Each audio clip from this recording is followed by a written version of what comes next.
మంజీరాపై rubber dam కడుతున్నారంటండి. Rubber dam అంటే ఏంటి? So Kamareddy జిల్లాలో నిర్వహించే యోచన 40,000 ఎకరాలకు ఆయకట్టు సాగు లక్ష్యం 520 కోట్లతో ప్రతిపాదనలు. రాష్ట్రంలో తొలి రబ్బర్ డ్యామ్ నిర్మాణానికి నీటిపారుదల శాఖ ప్రతిపాదన సిద్ధం చేసింది. మంజీరా నదిపై కామారెడ్డి జిల్లా నిజాం సాగర్ మండలం మల్లూరు గ్రామ సమీపంలో దీన్ని నిర్మించనున్నారు. నిజాం సాగర్ ఆనకట్ట దిగువన దాదాపు 7 కిలోమీటర్ల వద్ద నదిపై డ్యామ్ నిర్మించాలని ప్రతిపాదించారు. 40,000 ఎకరాలకు ఆయకట్టు సాగునీరు అందించే లక్ష్యంతో 520 కోట్ల అంచనాలతో పనులు చేపట్టేలా సర్కిల్ ఇంజనీర్లు ప్రతిపాదన రూపొందించారు. అక్కడి నుంచి 3.5 టీఎంసీల నీటిని తరలించేలా ఒక ఎత్తిపోతల పథకాన్ని నిర్మించడానికి ప్రణాళిక సిద్ధం చేశారు.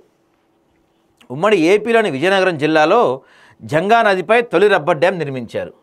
ఆ తర్వాత ఇక్కడే అనుకుంటా అయితే.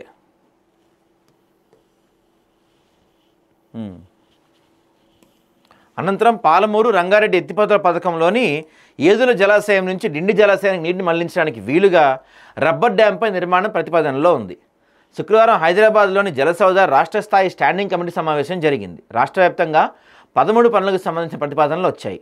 వాటిలో రబ్బర్ డ్యామ్ ప్రతిపాదన కూడా ఉంది. ఈ ప్రాజెక్ట్ డిజైన్లను సెంట్రల్ డిజైనర్స్ ఆర్గనైజేషన్తో పరిశీలన చేయించాలని కమిటీలు నిర్ణయించారు.